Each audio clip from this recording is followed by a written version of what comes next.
Y a-t-il des comics ailleurs que dans Marvel et DC? C'est la question que se pose le professeur Spoodman, fin lecteur de bande dessinée américaine, lorsque, de son vaisseau spatial, il observe les synopsis de comics proches de Marvel.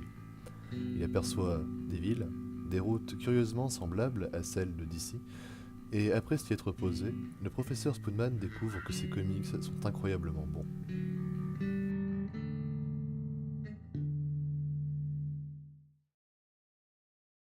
Bonjour à toutes et à tous, bienvenue dans BCRD, l'émission qui parle des comics dont vous n'avez jamais entendu parler. Et aujourd'hui, je vais m'attaquer à un auteur que j'apprécie beaucoup, j'ai nommé Warren Ellis. Né le 16 février 1968, Warren Ellis est un scénariste de comics et un auteur de romans britannique. Il a travaillé entre autres pour Marvel Comics, DC Comics et Avatar Press. Sa carrière commence en 1990 dans le magazine Deadline avec une histoire de 6 pages. Il connaîtra le succès en 1997 avec le superbe comics Transmétropolitane, que je vous conseille, il va de soi. Il est connu dans le monde du comics pour avoir une façon si particulière de dépeindre la réalité des choses. Ainsi, quasiment toutes ses histoires se termineront de façon relativement sale et triste, faisant transparaître ce qu'il y a parfois de pire dans l'être humain. Et si je vous parle de ça, c'est qu'il y a une forte raison. Il y a peu, une maison d'édition française récente a réussi à sortir un des comics de Warren Ellis que j'appréciais particulièrement en anglais et qui peut maintenant être lu en français. Avant de vous en parler, bien entendu, je l'ai lu. Et c'est avec une joie immense aujourd'hui que je vous parle du superbe comics de chez High Comics nommé Black Summer No Hero Super God de Warren Ellis. Il s'agit bien évidemment d'une trilogie, mais chacune des histoires est indépendante. Ces histoires ont toutes pour thème l'apparition des super-héros et la création des super-héros chez les humains. Pour citer Warren Ellis, Black Summer est à propos de super-humains qui étaient trop humains, No Hero à propos de surhumains qui étaient inhumains, et Super God est à propos de super-humains qui ne sont plus humains du tout et qui sont devenus autre chose.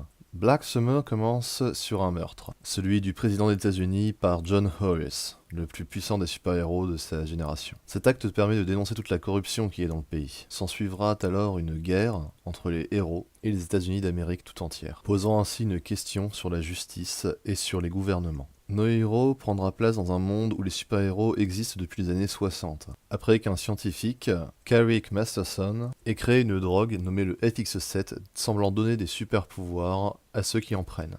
Il crée ainsi une équipe de super-héros, nommée la Levelers puis la Frontline, avec pour but de défendre le monde de ses propres oppresseurs. L'arrivée de Joshua dans cette équipe coïncidera avec plusieurs attaques très violentes menées contre les super-héros. C'est alors que la Frontline et son directeur Carrick Masterson montreront leur vrai visage. Passons maintenant à Super God. À quoi ressemblerait une course non pas à l'armement ni à l'espace, mais au surhomme? L'histoire est narrée du point de vue de Simon Redin, un scientifique britannique qui est assis dans les ruines d'un Londres post-apocalyptique, attendant de mourir. En 1955, des années avant la course à l'espace entre les États-Unis et l'Union soviétique, la Grande-Bretagne lance une fusée expérimentale avec 3 astronautes à son bord. Le but étant d'observer les effets de l'espace sur le corps humain. À son retour sur Terre, les scientifiques découvrent l'horreur. Les 3 astronautes ont fusionné en une seule masse, à 3 têtes. Ils nommeront cette créature Morrigan Lugus, d'après la déité celte aux multiples visages. Pendant ce temps, les États-Unis travaillent sur Jerry Craven, un cyborg construit à partir du corps mort d'un de leurs pilotes. Les Russes créent Perun, un cyborg avancé créé à partir des restes d'un de leurs anciens modèles, qui fut détruit par Jerry Craven. L'Iran crée Malak, un être capable de créer des champs de force et de dissoudre l'atome. Et la Chine crée Maitreya, qui est capable de manipuler la chair humaine pour en créer des objets complexes. Tous ces projets sont bien entendu secrets. Et ce qui va pousser chaque pays à les faire sortir de là, c'est Krishna, une entité créée par les Indiens pour sauver l'Inde, mais qui va se lancer dans un génocide contre son propre pays. Si vous lisez ces histoires, vous verrez, c'est très sombre, mais c'est très intéressant. Et surtout, ça change de l'ordinaire. Je le disais plus haut, ce comics est sorti en France il y a peu, chez High Comics plus précisément, et je vous invite tous à le lire. Bon, on arrive à la fin de la vidéo, du coup, comme d'habitude, n'oubliez pas de vous abonner, de laisser un petit pouce bleu ou un gros. Si vous avez des questions ou des remarques, ça se passe dans les commentaires. On n'oublie d'ailleurs pas la page Facebook, dont le lien est dans la description. Et si vous avez aimé, n'oubliez pas surtout de partager, ça me ferait vraiment plaisir. Sur ce, c'était Guillaume aka Spoodman pour vous servir, et je vous dis à la prochaine!